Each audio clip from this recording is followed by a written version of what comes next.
저는 처음부터 공무원 준비를 시작해야겠다고 생각한 것은 아니었습니다. 대학교 재학 중 기본적인 자격증을 취득하기 위해 한국사 능력검정시험 자격증을 취득하고 나도 이제 한국사 베이스가 있으니 공무원 시험을 준비해볼까? 라고 막연하게 생각하며 전공 관련 직렬들을 찾아보다 식품위생 직렬 공무원을 알게 되어 준비하게 되었습니다. 평소 과선 후배들이 위생사 시험을 공부할 때 대방열림고 시학원 강의를 많이 수강한다는 것을 알고 있었습니다. 또한 식품위생 직렬에 대해 찾아보면 관련 정보에 대해 많이 알려주고 다량의 합격 수기들을 확인할 수 있어 안심하고 대방열림을 택한 것 같습니다. 과목별 교수님 장점을 말씀드리자면 국어는 개인적으로 수능 공부할 때도 국어 문법 공부를 제대로 하지 않아 걱정이 많았는데 김철민 교수님의 강의를 들으면서 자신감을 찾을 수 있었습니다. 김철민 교수님 강의는 부담스럽지 않은 이론 강의 수에 비해 중요하고 빈출되는 문제들을 명확히 짚고 넘어가 주시면서 문제를 많이 풀어봐야 알 수 있는 띄어쓰기 문제 등은 유형별로 잘 알려주셔서 특히 더 좋았던 것 같습니다. 가끔 수험생들의 해이해진 정신을 다잡기 위해 열정적으로 응원해주시는 모습이 인상 깊었습니다.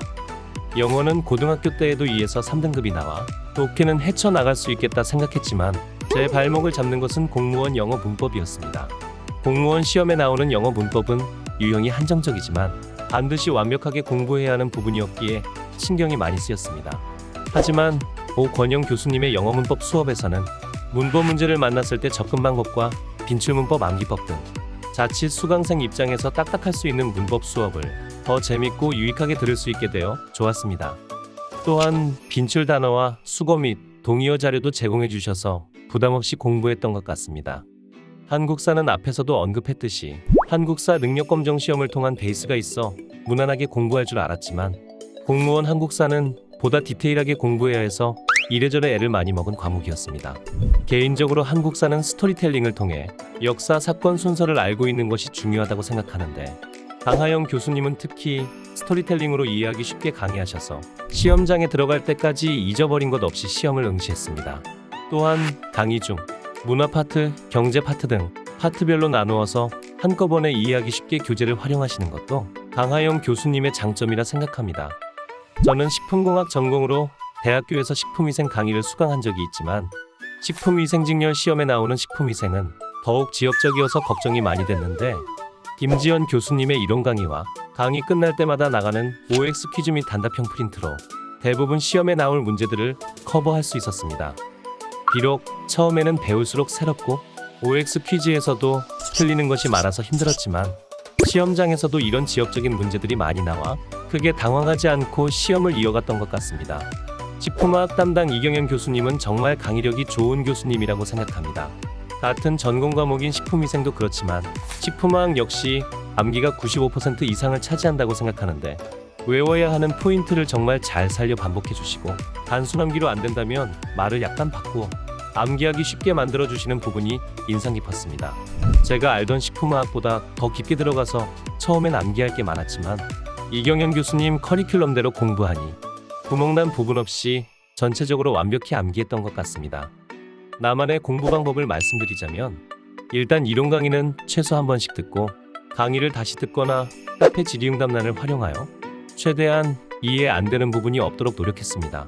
그 후 과목별 가장 판매량이 많은 기출문제집을 사서 필기하면 5분에서 10분 뒤 지워지는 기와펜을 이용하여 최소 5회독 이상 풀었고 과정 중 몇 번을 풀어도 맞힐 수 있는 문제와 헷갈릴 수도 있는 문제, 틀릴 문제를 O, X, 세모 모양으로 선별해 회독 시간을 줄여나갔습니다.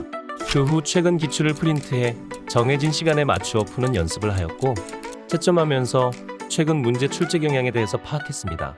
시험에 합격하기 위해서는 맞힐 수 있는 문제와 버려도 되는 문제를 구분하는 방법이 필요하고 기출을 다회독하는 것이 훈련하는 데 최적의 방법이라고 생각했기 때문입니다. 면접 관련 팁을 말씀드리자면 필기 합격 후 서류 제출하고 그 다음 주 월요일부터 지역 내 스터디에 들어가 준비했습니다. 필기 시험 후 긴장이 풀리니 나태해져서 면접 준비에 집중하는 게 힘들었는데요. 아무래도 면접 스터디를 하게 되면 정해진 일정 안에 모의 면접 및 질의응답 준비를 해야 하니 자연스레 책상에 다시 앉게 되었습니다. 그렇게 공직자 관련 공통 질문들은 얼추 준비가 되었지만 식품위생직이 소수직렬이다 보니 면접 관련 질문 정보들이 부족했어도 학원에서 보내준 면접 자료들로 충분히 커버를 할 수 있었습니다. 현장에서 문장을 잘 만들어 말하기 힘드신 분들은 적어도 단골 질문과 관련 답변들을 100% 외워가시는 것을 추천드리고 꼭 본인의 모의 면접 모습을 동영상으로 촬영하길 추천드립니다. 시간은 얼마나 소요가 되었고 자신이 어떻게 말하고 있는지 다시 한번 확인해보며 여러 사람들에게 피드백을 받는 것이 좋은 훈련 방법이라고 생각합니다. 결과적으로 미흡 확률은 낮으니 준비한 답변들을 최대한 잘 말한다면 면접관분들도 준비를 열심히 했던 것을 알고 좋게 봐주시는 것 같습니다.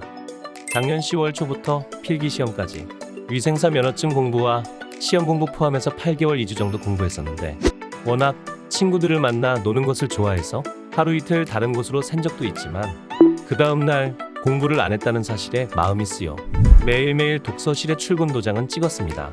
얼마나 의자에 오래 앉아있느냐에 따라 당락이 결정되다 보니 어떻게든 매일 독서실에 가려고 노력했던 것 같습니다.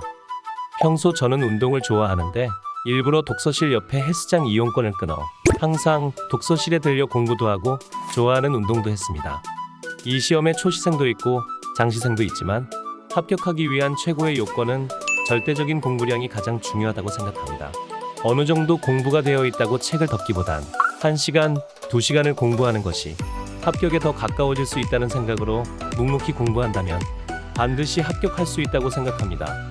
모두 힘내시길 바랍니다.